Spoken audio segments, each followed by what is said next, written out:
সেদিন আমি এয়ারপোর্ট থেকে বাড়ি ফিরছিলাম। তো এয়ারপোর্ট থেকে বাড়ি ফিরতে আমার 8 ঘন্টা সময় লেগেছে।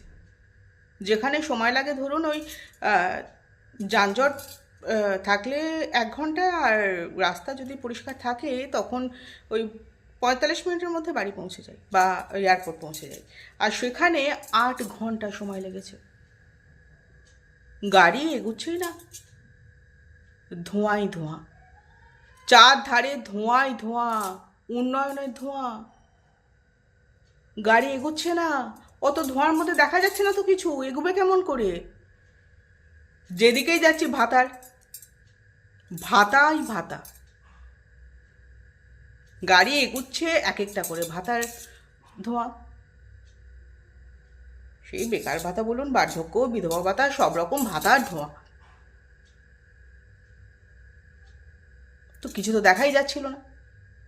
ওই উন্নয়নের ধোঁয়ার জন্য আমার বাড়ি ফিরতে 8 ঘন্টা সময় লেগেছে।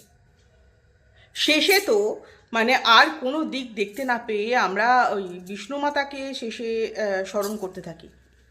ওই জয় বিষ্ণুমাতা জয় বিষ্ণুমাতা জপ করতে করতে আমরা কিছুটা এগিয়ে আসি। তারপর আস্তে আস্তে ওই বিষ্ণুমাতার শরণাপন্ন হওয়ার পর রাস্তাটা একটু ক্লিয়ার হয়, আর তারপর আমরা এসে পৌঁছোই বাড়ি। সরি।